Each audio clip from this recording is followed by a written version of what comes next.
Hello friends, welcome to Affairs Cloud Learn to Lead. This is Ashu and today we will discuss very important current affairs of 14th of July 2021. You can see two best images of the day, but today we will discuss very important and the most important current affairs. So watch this video till last. But I am requesting you all the students that you can download our application. Application name is Careers Cloud and you can download from the description box link. And guys, after that you can log in with your email ID and you can click on this crack current affairs section to subscribe our current affairs for 1 year as well as for 2 years. Both the subscription prices are very much low. If you see the price, you will definitely surprise. But the most important thing that we are covering 90 to 95% of that current affairs, which are very important for your exam. And these current affairs are coming in your exam. This is the genuinity. This is the hard work of Affairs Cloud team. But how we are covering this type of current affair? We are providing you daily section. In the daily section, you will receive three type of things: detailed current affair, question and answer format of current affair, and the quiz section, which you can attempt on an application on daily basis. Next is the weekly section. Again, you will receive three things. One is the detailed current affair, question and answer format of current affair, and the quiz section, which you can attempt on an application on weekly basis.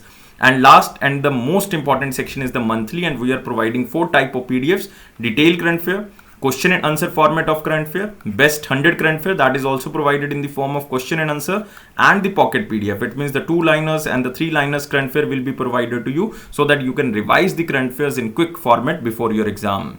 But to enhance your performance further, we are also providing topic-wise current affair, and we are covering 20 most important topics which are very important for every type of exam. It means if you want to cover all the related news just for single topic, then you can use these type of PDFs. If you are a banking aspirant, we are covering three things. One is the detail and the question and answer related current affairs only related to banking and economy, and the quiz section, which you can attempt on our application on the monthly basis, and it is also related only to banking and economy. If you want to revise all the past current affairs of 2021, just 5 to 6 months current affairs just from single PDF, then you can use this exam PDF. We are providing detailed budget and economic survey, and we are also providing expected question and answer which can come from budget and economic survey. And guys, we are also covering the state current affairs to enhance your state performance, and we are covering every state and union territory. So this is very important thing. And all these topics basically covered under one subscription. You have to just download our application Careers Cloud, and you can click after that on this login section, and you can log in with your email ID, and you can click on this crack current affairs section to subscribe our current affairs for 1 year as well as for 2 years. Both the subscription prices are very much low. If you see the price, you will definitely surprise. And on that minimal price, we are providing 10% extra discount if you use this code ASH10. And guys, if you have any query, then you can email us on this email ID or you can contact us on this number. So let's start today's current affair. That is 14th of July 2021. But I am again requesting you all the students that you have to like this video. You have to share this video as maximum as possible, and you have to subscribe this channel. By providing these three things, you are basically motivating us and you are supporting us. And guys, please join our Telegram group from the description box link. Now we are starting the most important question section of 14th of July 2021. Which country became the first country to adopt India's UPI or Unified Payment Interface standards for the quick response or the QR development code, or you can say this country will use India's BHIM application for the UPI transactions, and name of this country is Bhutan. And guys, you know, we yesterday covered under the question of the day that BHIM application or the BHIM system of application is basically developed by National Payment Corporation of India. And guys, you can see here NPCI, National Payment Corporation of India, overseas arm launches UPI QR code payments in Bhutan. It means the Bhutan citizen will now use this BHIM application for the QR transactions or the UPI transactions. And you can see here the collaboration will lead to financial integration between the two economies by default, and it will enable acceptance of the UPI powered BHIM application in Bhutan, because NPCI International Payment Limited, which is the you can say international arm of the NPCI, in partnership with the Royal Monetary Authority RMA of Bhutan, implemented the Bhutan or the Bharat interface for money unified payment interface QR based payments in Bhutan. And the launch will benefit more than 2 lakh tourists from the India who are traveling to Bhutan every year. And guys, remember, this is a tie-up of two organizations. One is known as NIPL. NIPL stands for NPCI International Payment Limited. It is the international arm of the NPCI. And second, the organization of Bhutan, which is known as RMA. It is Royal Monetary Authority of the Bhutan. And Bhutan is the only country to issue and accept RuPay cards and accept Beam UPI. Now they are accepting Beam UPI. Earlier they issue the RuPay cards. So Bhutan is the only country who issue and accept RuPay cards and the Beam UPI. So guys, remember these things because these are very, very important. And through this partnership, Bhutan became the first country. You have to remember this. This is very, very important. And the collaboration will lead to financial integration by default. So remember these things. Now we are moving to the next question. Who became the first honorary consul general of Vietnam from India, and he is appointed basically in Bangalore. So you can just remember, or the examiner can ask for the state, then it is Karnataka. And answer of this question is N.S. Srinivas Murthy. Guys, you have to remember the keyword here, that is the consulate general or the consul general. The consulate general basically it is a representative of one's country's government in another territory to protect the citizens of the council's own country.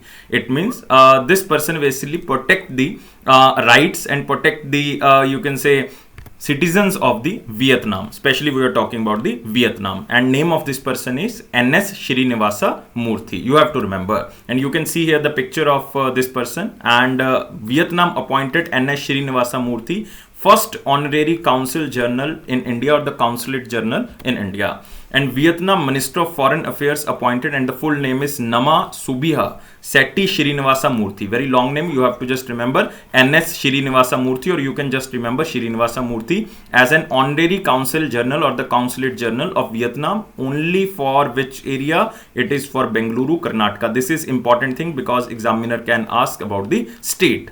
He is the first honorary consul general of the Vietnam from India and the 19th across the world. 19th across the world, but first honorary consul general of Vietnam from India.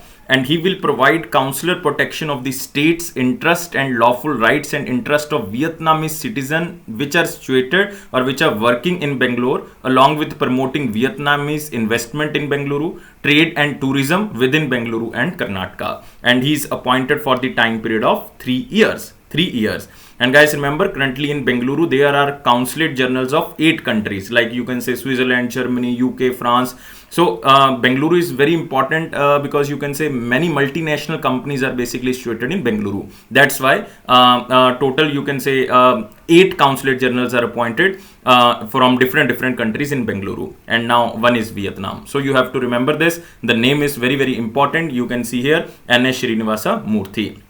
But guys, you can see another options are again very important. You can see here the name is Abdullah Shahid. Very important appointment because he was appointed as the president of 76th session of United Nations General Assembly. Remember, United Nations General Assembly new president of 76th session will be Abdullah Shahid.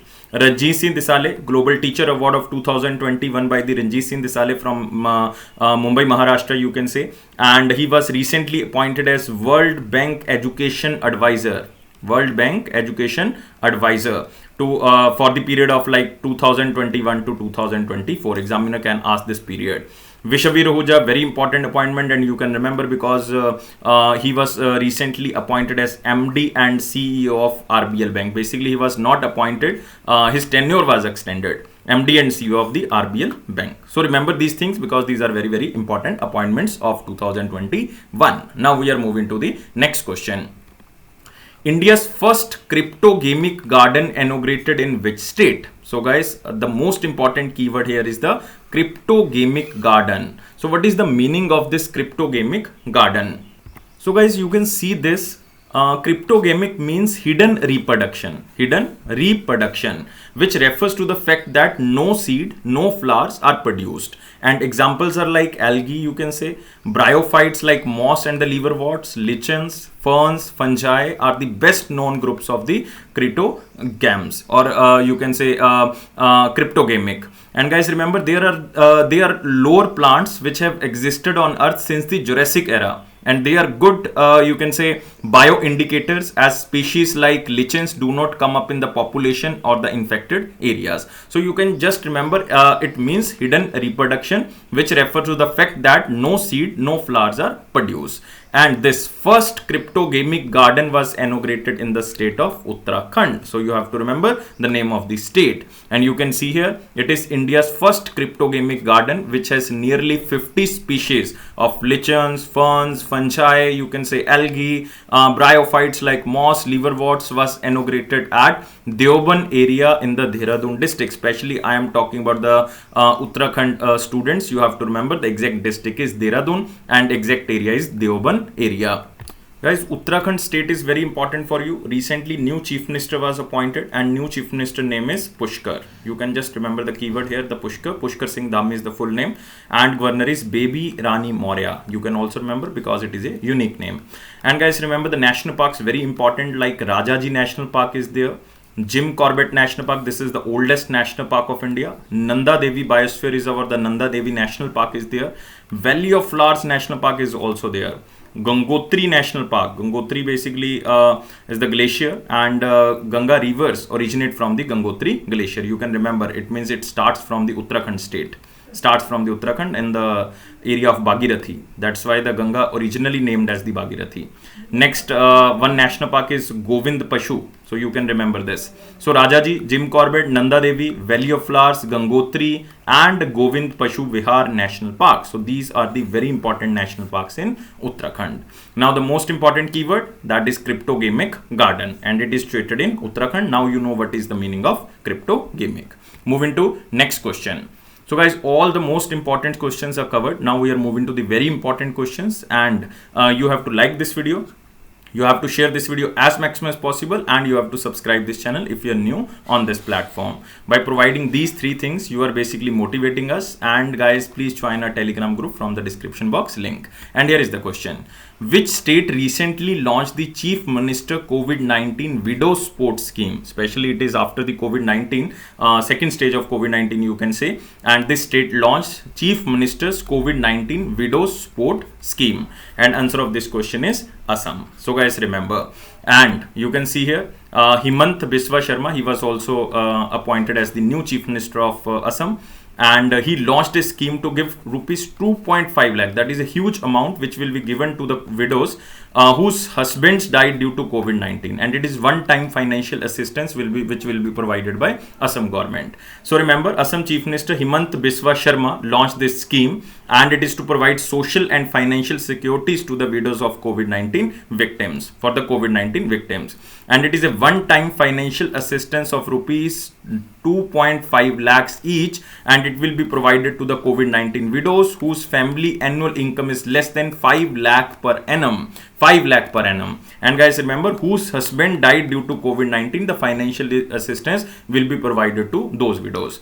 And a financial assistance of rupees 830 per month will also be provided under Arunodoi scheme, which was recently restarted by the Assam government. And it is like a monthly widow pension, 830 rupees per month. And the financial assistance aim to assist the widows to lead a life of dignity after the loss of the head of their family. And earlier, the scheme is going on like Shishu Seva scheme.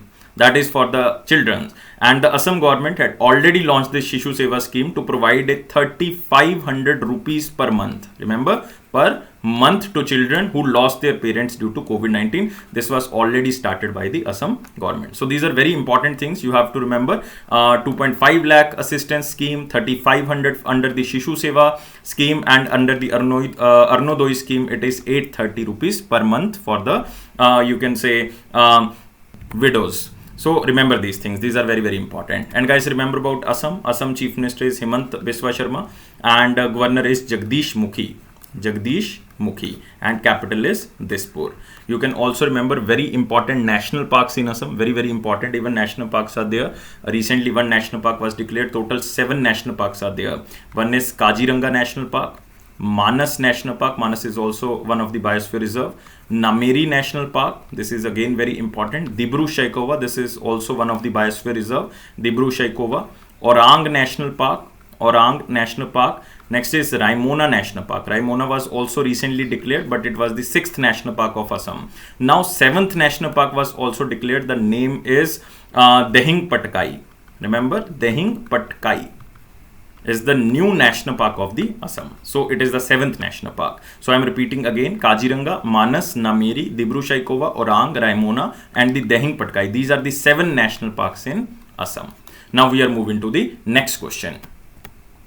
Who introduced a scheme named Retail Direct to facilitate investments in the government securities by retail investors, or you can say the individuals? So the name of the scheme is very important. The name is Retail Direct, and this is started by, because we are talking about the government securities, and government securities only can be issued by government or the RBI, or government can issue these securities through the RBI. So answer of this question is very simple, that is RBI, Reserve Bank of India. You can see here, Reserve Bank of India introduced RBI Retail Direct facility to facilitate investment in the government securities by individual investors. It means the individual investors now can purchase these government securities through the portal of the RBI. So under the scheme, the retail investors are enabled to open and maintain their gilt securities account named Retail Direct Gilt account with RBI through an online portal. It means they can open this account under this portal, and they can use this account for purchasing or selling of this government securities. And using the portal, retail investor could assess the primary issuance of the government securities auctions. In simple word, you can say that the retail investors now can purchase the government securities from the primary portals or the primary issuance, not from the secondary market. And after that, RBI platform, which is used for buying and selling government securities and other money market instruments in the secondary market. So guys, you have to remember, they can basically buy these government securities in the primary market, not from the secondary market, but they can trade in the secondary market. No fees will be charged for opening and maintaining this account, which is known as Retail Direct Gilt account, for submitting bids in the primary auctions. No fees is there. So the main objective of this you can say account is, the bond buying window was open to increase the retail participation in the government securities and to democratize the ownership of the government securities beyond banks and managers of the pooled resources such as the mutual funds. So you have to just remember the keywords here. One is the Retail Direct. This is started by the RBI so that the retail investors or the individuals can invest in the government securities through the portal of the RBI.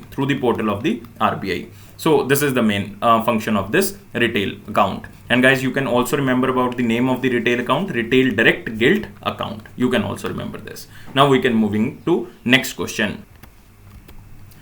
Who has authored his memoir titled Riding Free: My Olympic Journey? Again, you have to remember the name of this, you can say almost biography or memoir. This is Riding Free: My Olympic Journey. And answer of this question is Imtiaz Anees. A is the answer. And this is the very important question, remember, because Imtiaz Anees is the only Indian rider to complete an equestrian 3-day event at Olympics in Sydney in year of 2000. He is the only equestrian from India. Remember, only equestrian from India, or you can say only rider from India. That is Imtiaz Anees. And you can see here the picture of Imtiaz, and the name of the book is Riding Free: My Olympic Journey, and it is written by Imtiaz Anees. So very simple question. Imtiaz Anees is the only equestrian, or you can say the rider, Olympian in India. Remember this. And the book features the real life struggle, relationships, dreams of Imtiaz Anees, and how he tackled the hurdles and achieved his dream of representing India at the Olympics. And he represented India in the Sydney Olympics of year of 2000. And guys, remember, the book retraces the major achievements of Imtiaz Anees during his 20-year-long career. So remember the name. Name is very important, and name of the book is Riding Free. And guys, another authors are again very important. Suresh Raina. He also wrote a memoir, very important, and name of this memoir is Believe. Believe What Life and Cricket Taught Me. Ashok Pangaria, the brother of Arvind Pangaria, and he wrote very famous book, Monk in a Merc. Monk in a Merc, or the Mercedes. Sandeep Mishra, this question will come in the SBA, very important question guys, and the name of the book is Fiercely Female and the Duti Chand Story. Duti Chand Story, the first open homosexual player. So remember Duti Chand. It is written by Sandeep Mishra. We are moving to next question. NTPC Renewable Energy Limited has signed a MOU or the Memorandum of Understanding with which state or union territory to set up India's first green hydrogen mobility project. This is very important because it is India's first green hydrogen mobility project. Yesterday we discussed question about the first LNG, first private LNG plant which was opened in Karnataka state. But now we are talking about first green hydrogen mobility project, and it is established in Ladakh, and it is established by National Thermal Power Corporation. And you can see here, this is the unit, and it is NTPC REL to set up India's first green hydrogen mobility project in Ladakh. And guys, you can remember this, that NTPC, Renewable Energy Limited, is the subsidiary of NTPC. So you can see here, it is the India's first green hydrogen mobility project in Ladakh. It is in line with the Prime Minister's vision of carbon neutral Ladakh. Remember, carbon neutral Ladakh. And it is to develop Ladakh a carbon free economy based on the renewable sources and the green hydrogen.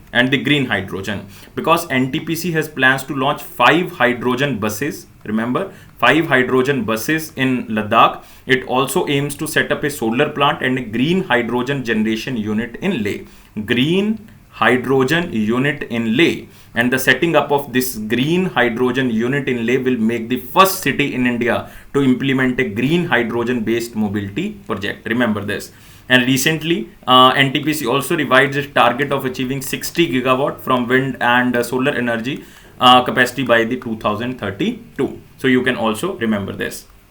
And recent later news, India's largest floating solar power plant of 100 megawatt capacity being constructed at Ramagundam in Pedapalli district of Telangana. Very important, the most important question you have to remember, and this will be commissioned by the month of, you can say, July 2021. But you have to remember, it is 100 megawatt capacity. It is exactly placed in the Ramagundam area in the Pedapalli district of the Telangana, and it is India's largest floating solar power plant. You have to remember the capacity. This is important.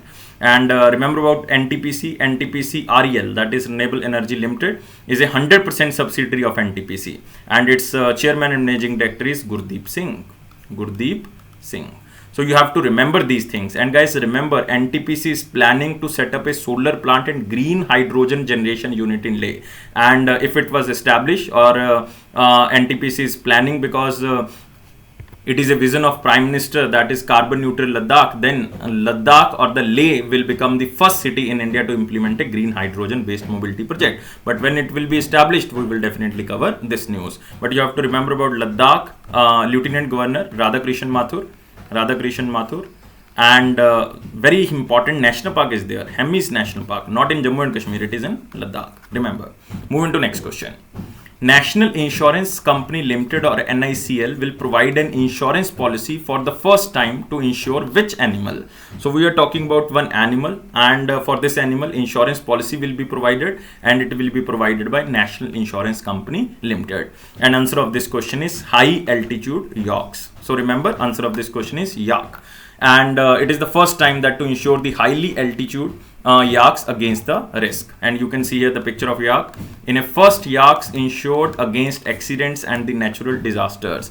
And you can see here, National Research Center on Yak is basically in Arunachal Pradesh, has tied up with the National Insurance Policy Limited to provide an insurance policy for the yaks. And it is the first time to insure highly valuable high altitude yaks against the risk. And the insurance policy would protect the yaks against the risk posed by the weather climates, diseases, in-transit mishaps, surgical operations, and strikes or riots. Because yak belongs to basically a bovine tribe, or the bovine tribe, which also includes bison, buffaloes, and the cattle. And to get their yak insured, you can say under this policy, the owners should get their yaks ear tagged and need to provide a proper description about it. And the yak should be ear tagged. And the total population of yak in India was around 58,000 yaks in total, and they are used to found in the heights of you can say Ladakh area, Jammu and Kashmir. They are found in Jammu and Kashmir, Arunachal Pradesh, Sikkim, Himachal Pradesh, and the hilly areas of the West Bengal, like Darjeeling area type. So Ladakh, Jammu Kashmir, Arunachal Pradesh, Sikkim, Himachal Pradesh, and West Bengal, and maximum they lies in the Jammu and Kashmir area. Jammu and Kashmir and the Ladakh, almost 26,000 in the Jammu Kashmir and the Ladakh area. So the yak population has been decreasing at an alarming rate due to the climate change and the changes in the weather pattern, especially because in 2019 more than 500 yaks died due to heavy rainfall in the northern Sikkim area. So that's why there is a need of insurance policy for the yaks, and it is now basically provided by this organization which is known as National Insurance Company Limited. So guys, remember, it is for the high altitude yaks. And you can also remember about the yaks. Yaks belongs to Bovini tribe, which also include bison, buffaloes and the cattle, and they are endemic to the Tibetan plateau and adjacent high altitude regions. So you can also remember. Move to next question. Ministry of Corporate Affairs has incorporated the National Asset Reconstruction Company with how much authorization of capital? So you have to remember, because in the budget of 2021-22, Nirmala Sitharaman ji stated that we are establishing one bad bank which will be known as National Asset Reconstruction Company. Now it was incorporated by the Ministry of Corporate Affairs, and it was incorporated with how much authorized capital? So answer of this question is C, that is 100 crore rupees. Remember, 100 crore rupees. And you can see here, National Asset Reconstruction Company Limited incorporated with authorized capital of 100 crore. And you can see here, authorized capital is 100 crore and paid up capital will be 74.6 crore. Examiner can ask this paid up capital also. We are asking authorized capital, but examiner can ask paid up capital, and it is 74.6 crore. And I already told you that during the 2021-22 Union Budget session, Finance Minister Nirmala Sitharaman ji announced the setting up of this Asset Reconstruction Company and Asset Management Company for resolution of the non-performing assets in the Indian banking sector. And it is also known as the Bad Bank or the Asset Reconstruction Company. And bad banks refers to a financial institution that take over the bad assets of the lenders and undertake resolution. And it has acquired legal status after registering with the registrar of the companies. And it is set to approach the Reserve Bank of India to seek Asset Reconstruction Company license, and it has been created in collaboration with the both public and private sector banks and Indian Banks Association. And guys, remember, National Asset Reconstruction Company Limited will house bad loan accounts of only 500 crore or more than 500 crore. So they will take only the bad loans if the account consists of the bad loan account consists of 500 crore or more than 500 crore.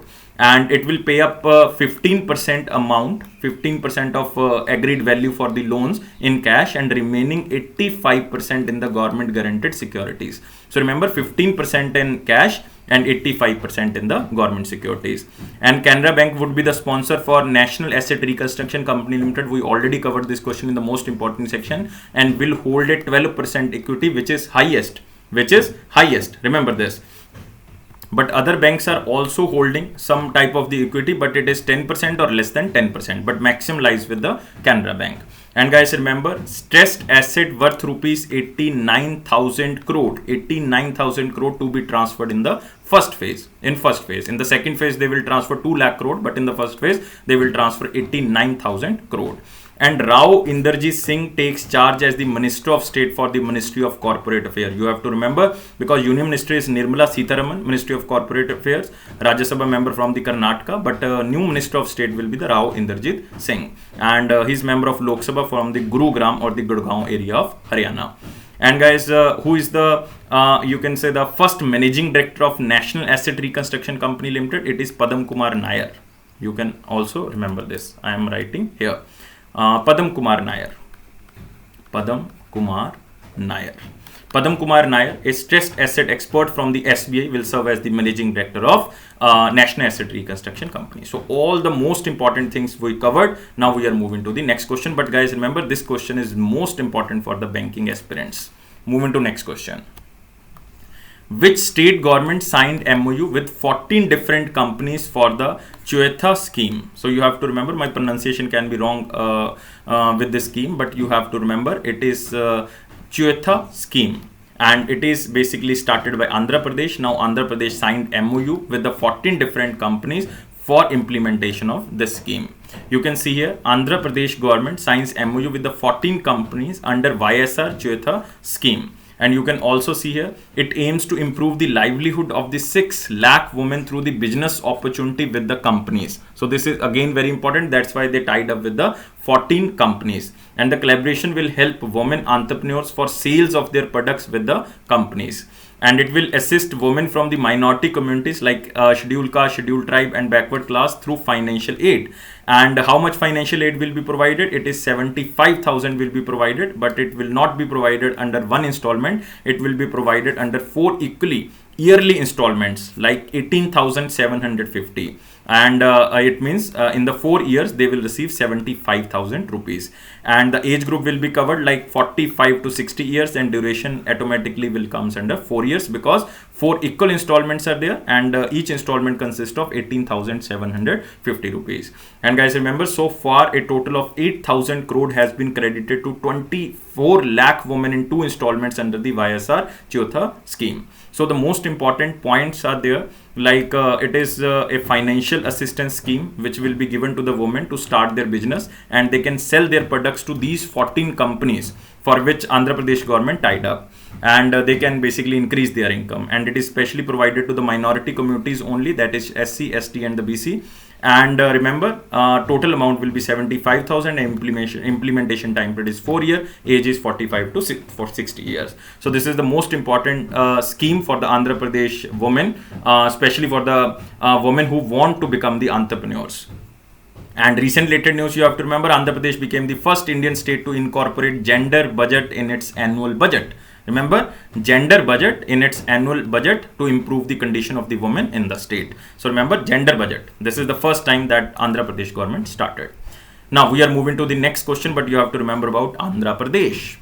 So Chief Minister, you know, Chief Minister is YSR Jagan Mohan Reddy and Governor is Vishwabhushan Harichandan. And there are very important 3 national parks in Andhra Pradesh. One is, you can say, Rajiv Gandhi National Park. Rajiv Gandhi is also known as Rameshwaram National Park. You can also remember. And one is, you can say, in Andhra Pradesh, Shri Venkateshwara National Park. And third one, you can say, it is Papikonda National. This is most important, Papikonda National Park. Moving to next question. Which cricketer became the first cricketer to score 14,000 runs in T20? I'm only talking about T20, guys.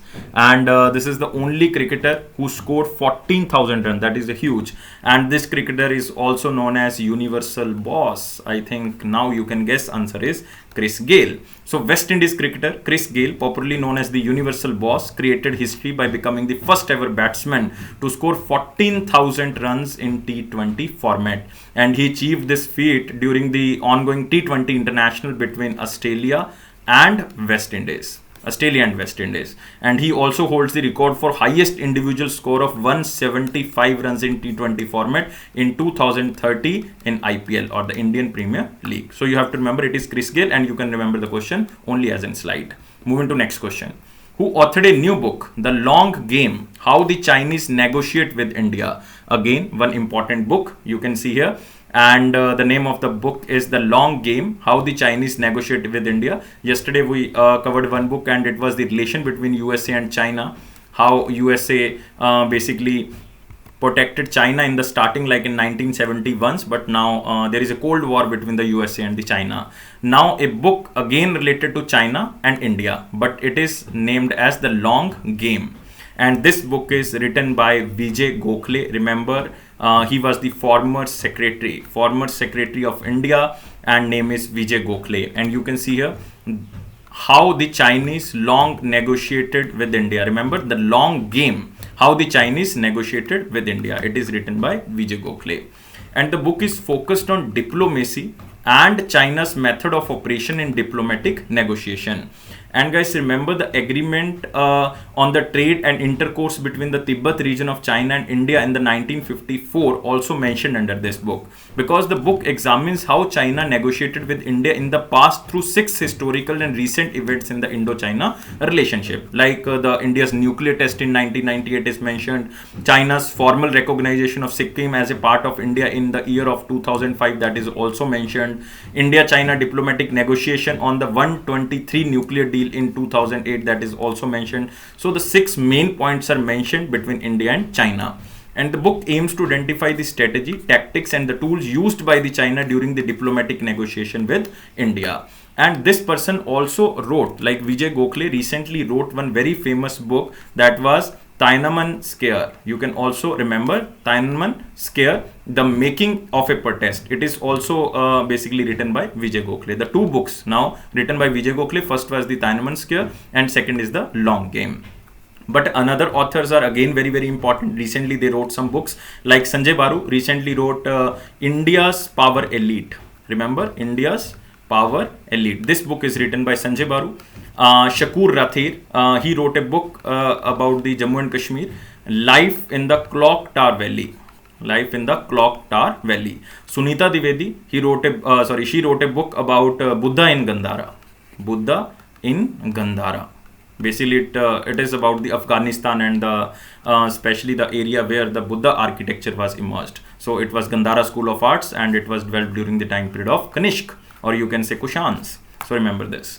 Moving to next question.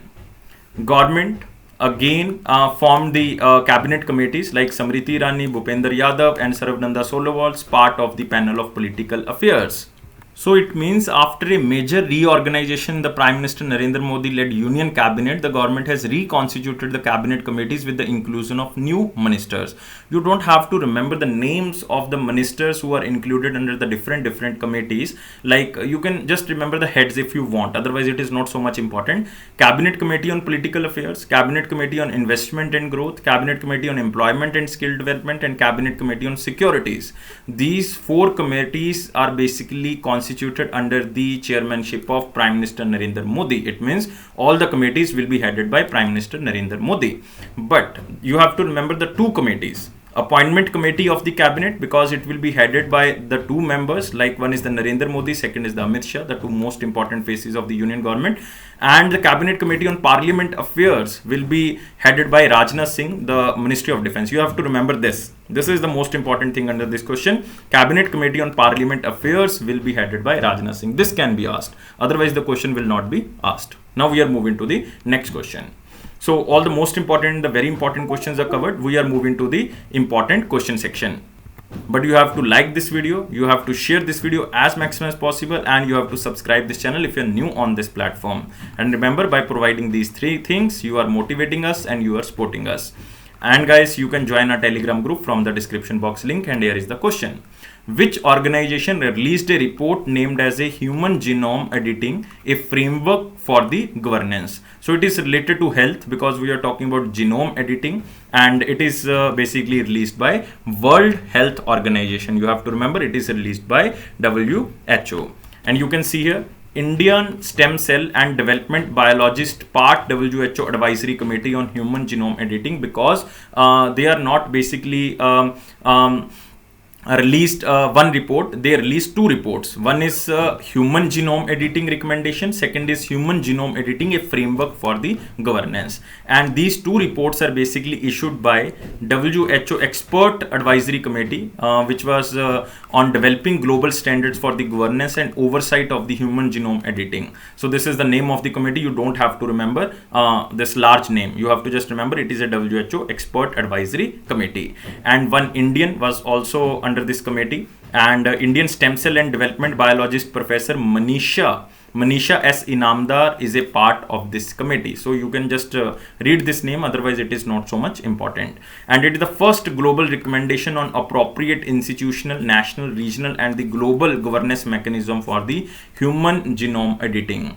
And guys, these two publications provide first global recommendations on appropriate institutional, national, regional and the global governance mechanism for the human genome editing, and ensure that this human genome editing should be used for public health with an emphasizing on safety, effectiveness and ethics. So we are talking about the genome editing, so it can be used for the public health and safety. So guys, remember it is World Health Organization. Otherwise this question is not so much important. Next question is from the picture. You have to remember Indian Institute of Science in Bengaluru, and the scientists of this institution discovered two species of few electron bubbles in superfluid helium. So this question is again not so much important, but examiner can ask the name of the institution. So it is IISc Bengaluru or Indian Institute of Science Bengaluru. So you have to just remember 2 or 3 keywords that scientists of this institution, which is situated in Karnataka, have discovered the existence of 2 new species of few electron bubbles in superfluid human for the first time. And the study even has been published in the Science Advances, and the discovery will serve as the model to study the energy state of electrons and interactions between them in a material that influences its properties. But you have to remember here, what is the meaning of this few electron bubbles? These are the nanometer sized cavities in liquid helium which contain only a handful of free electrons. And the number, the state, and the interactions between the free electrons dictate the physical and the chemical properties of the material. So if you are not a science student, then you don't have to take any tension. You have to just remember it is the institution name, that is Indian Institute of Science, and they discovered 2 species basically of few electron bubbles. This is just a question. Moving to next question.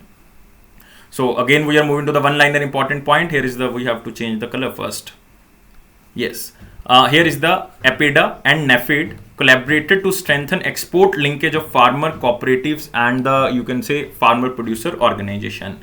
First of all, what is the name of this organization? It is Agriculture and Processed Food Product Export Development Authority. Next is NAFED. It stands for National Agriculture Cooperative Marketing Federation of India. Both signed a memorandum of understanding to utilize the export potential of the agriculture processed food products of the cooperatives, farmer producer organization, partners and the associates. So basically both will address the issues of exporters that are hindering their growth due to technology, skill, quality products, market access to ensure sustainability. It means both the organization will provide these type of things to the export linkage, and the farmers' income can be rise here. 40th anniversary of Apple satellite organized by Chandigarh University. Again, it is a one-liner question. You have to just remember what is the meaning of this Apple satellite. Apple stands for Ariane Passenger. Ariane Passenger Payload Experiment. Payload Experiment. This is the meaning of Apple. And this satellite was launched in 1981, and it is the 40th anniversary in 2021. And Chandigarh University organized this 40th anniversary celebration of India's first communication satellite, which is known as Apple satellite. So one static question, it is the first communication satellite of India. And you can also remember that Apple, this satellite, or you can say Apple satellite, played a foundational role in development of the ISRO's communication satellite. So that's why it is important, and it is organized by Chandigarh University. Next is International Financial Service Center Authority issued framework for setting up of International Trade Finance Center in the International Financial Service Center Authority. So guys, remember this organization basically provided a guidelines to set up this organization in the center. And this International Trade Finance Services is an electronic platform for facilitating the trade finance requirements of the exporters and importers through multiple financiers. But you have to remember this organization, International Finance Service Center Authority, this is situated in Gandhinagar, Gujarat. And it is also known as the Gift City. And it was established in 2020 by the Act of 2019. And its first chairperson is Injeti Srinivas. We covered this question so many times. Next, Indian Navy received 10th Poseidon 8I aircraft from Boeing, and you have to remember just one keyword you have to remember. This is received from the United States of America. It means Poseidon 8I belongs to United States of America. Next, Jashpal Sharma. Again, you have to remember the name Jashpal Sharma. 1983 World Cup winning team cricketer passed away. And we are talking about 1983 World Cup winning team, which was led by Kapil Dev. And he was the member of this team, Jashpal Sharma. So former Indian batsman Jashpal Sharma, who represented India in the 1983 ICC World Cup cricket team, passed away due to the cardiac arrest. And he belongs to which state? He belongs to Punjab, because he was born in Ludhiana, the district of Punjab. He represented India in the 37 test matches and 42 one-day internationals. So you can remember this.